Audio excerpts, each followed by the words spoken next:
Diamond jubilee ജാംബൂരിയിലേക്കാണ് എത്തിച്ചേർന്നിട്ടുള്ളത്. 26-ാം തീയതി പുറപ്പെട്ട യാത്ര 27-ാം തീയതി നമ്മളിവിടെ എത്തിച്ചേർന്നു. 27-ാം തീയതി മുതൽ ഫെബ്രുവരി 3-ാം തീയതി വരെയാണ് ജാംബൂരി ഉള്ളത്. എറണാകുളത്ത് നിന്ന് ട്രിച്ചി റെയിൽവേ സ്റ്റേഷനിൽ വന്നിറങ്ങിയായിരുന്നു. ട്രിച്ചി റെയിൽവേ സ്റ്റേഷനിൽ കുറച്ച് നേരം വെയിറ്റ് ചെയ്തതിന് ശേഷം അവിടെ നിന്ന് തന്നെ റിസപ്ഷൻ കമ്മിറ്റിക്കാർ നമ്മളെ ഒരു ബസ്സിൽ കൊണ്ടുവന്നിട്ട് ഇവിടെ ജാംബൂരി സൈറ്റിൽ എത്തിച്ചിട്ടുണ്ട്. ഇവിടെയാണ് രജിസ്ട്രേഷൻ. ഇവിടെ നിന്ന് നമ്മൾ എല്ലാ സാധനങ്ങളും വെച്ചിട്ട് രജിസ്റ്റർ ചെയ്ത് കഴിഞ്ഞു. രജിസ്റ്റർ ചെയ്തതിന് ശേഷം അപ്പുറത്തെ ടെൻറ്റുകളിലേക്ക് നമ്മുടെ താമസിക്കുന്നതിനുള്ള ഏരിയയിലേക്ക് ഞങ്ങളെ കൊണ്ടുപോയി. ജാംബൂരി കഴിയുന്നത് വരെ നമ്മൾ ഇവിടെയൊക്കെ ഉണ്ടാവും. ഏതാണ്ട് 25,000-ന് മേലെ 30,000 പേരിനടുത്ത് ഈ ക്യാമ്പിലെ ആൾക്കാരുണ്ട്. ശ്രീലങ്ക പോലെയുള്ള തൊട്ടടുത്ത രാജ്യങ്ങളിലെ ഗസ്റ്റുകളും നമുക്കുണ്ട്. കൂടാതെ പല ജില്ലകളിൽ പല സംസ്ഥാനങ്ങളിൽ നിന്നായിട്ട് ഒരുപാട് കൂട്ടുകാർ നമ്മൾക്കുണ്ട്. ഇവിടെയൊക്കെ അവരുടെ പരിപാടികളൊക്കെ നടന്നുകൊണ്ടിരിക്കുകയാണ്. ഇപ്പോൾ എക്സിബിഷൻ നടന്നുകൊണ്ടിരിക്കുകയാണ്. അവിടെ എക്സിബിഷൻ്റെ ആളുകളാണ് ഇവിടെ ഇങ്ങനെ നടന്നുകൊണ്ടിരിക്കുന്നത്. കേരളത്തിൻ്റെ എക്സിബിഷൻ അവിടെയുണ്ട്. അതിലൊക്കെ ഞങ്ങൾ പോയിട്ടുണ്ടായിരുന്നു. വളരെ രസകരമായിട്ടുള്ളൊരു പരിപാടിയാണ്. ഇവിടെ ഏതാണ്ട് 1050 ഏക്കറാണ് ഈ കാണുന്ന ചുറ്റുപാടുള്ളത്. അതൊക്കെ വളരെ മനോഹരമായിട്ട് അറേഞ്ച് ചെയ്ത് വളരെ പ്ലാൻഡ് ആയിട്ടുള്ള ഒരു ജാംബൂരി സൈറ്റാണ് ഉണ്ടാക്കിയിട്ടുള്ളത്. വളരെ രസകരമാണ്. എത്തേണ്ടത് തന്നെയാണ്. ഈ ജാംബൂരി സൈറ്റിലുള്ള ഏറ്റവും പ്രധാനപ്പെട്ട ഒരു ആക്ടിവിറ്റികളിൽ ഒന്നാണ് അഡ്വഞ്ചർ ബേസ്. ആ അഡ്വഞ്ചർ ബേസിലേക്കാണ് നമ്മളിപ്പോൾ പോകണം കേട്ടോ. അഡ്വഞ്ചർ ബേസ് എന്ന് വെച്ചാൽ അത് നോക്ക്, അവിടെ കണ്ടോ, അത്രയും ദൂരത്ത് പോകണം ഇവിടെ നിന്ന്. അതായത് നമ്മളൊക്കെ താമസിക്കുന്നത് ഇതിലേക്ക് അങ്ങേ അപ്പുറത്താണ്. ഈ സ്റ്റേഡിയത്തിന്റെ അപ്പുറത്തായിട്ടാണ് നമ്മൾ താമസിക്കുന്നത്. അവിടെ നിന്ന് നടന്ന് ഇങ്ങനെ ഇവിടെ കൂടി ഇങ്ങനെ വന്ന് അത്രയും ദൂരത്ത് പോയി അതിന്റെ അപ്പുറത്താണ് അഡ്വഞ്ചർ ബേസ് ഉള്ളത്. നമുക്ക് അങ്ങോട്ട് പോവാം.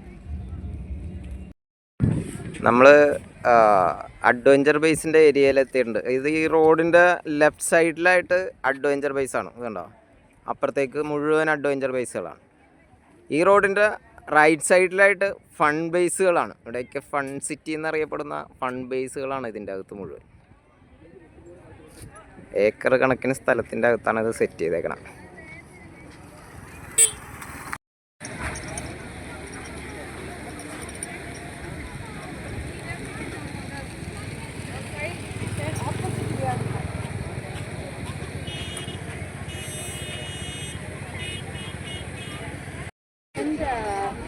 Location to go adventure base. Okay, fun base. Opposite on the road.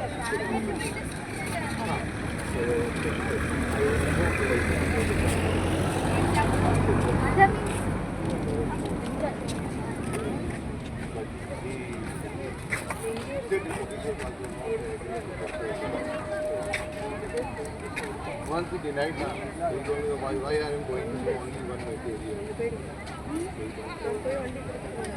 How much is it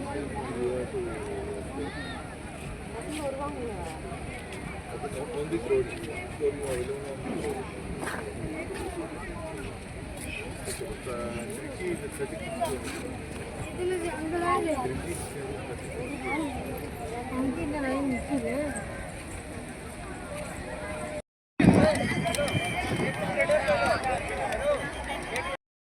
ജാംബൂരി സൈറ്റിലെത്തിയിട്ടുള്ള സ്കൗട്ടുകൾ താമസിക്കുന്ന ഏരിയ ആണ് ഈ കാണുന്നത്. ഇവിടെ ടെൻറ്റുകൾ അവർ ഓൾറെഡി പിച്ച് ചെയ്തിട്ടുള്ള ടെൻറ്റുകളാണ്. ഈ ടെൻറ്റുകളിലാണ് ഞങ്ങളും സ്കൗട്ടുകളും ഒക്കെ താമസിക്കുന്നത്.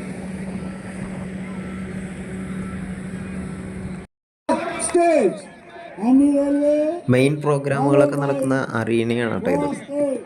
ഇവിടെ ഇതൊരു വലിയ സ്റ്റേഡിയത്തിൻ്റെ നടുക്കായിട്ടാണ് സ്ഥിതി ചെയ്യുന്നത്.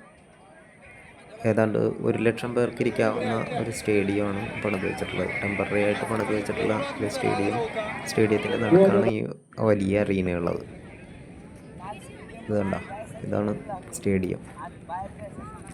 വലിയ ഒരു സ്റ്റേഡിയം ഉണ്ടാക്കി വെച്ചിട്ടുണ്ട്.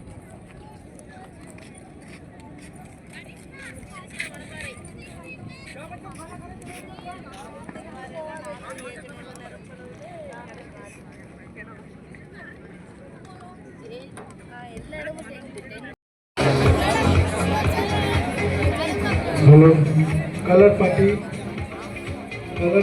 जो मेन एरिया में है, राजस्थान कलर पार्टी 45 ഗവൺമെൻറ് ഡിപ്പാർട്ട്മെൻറ്റുകൾ കൂട്ടായിട്ട് പ്രവർത്തിക്കുന്നതിൻ്റെ ഫലമായിട്ടാണ് ഈ ജാംബൂരി ഇത്രയും മനോഹരമായിട്ട് നടത്തിക്കൊണ്ടു പോകാൻ പറ്റുന്നത്. ഒരു മിനി ഹോസ്പിറ്റൽ തന്നെയാണ് സെറ്റപ്പ് ചെയ്തേക്കണം. ബോയ്സിന് വേറെ, ഗേൾസിന് വേറെ.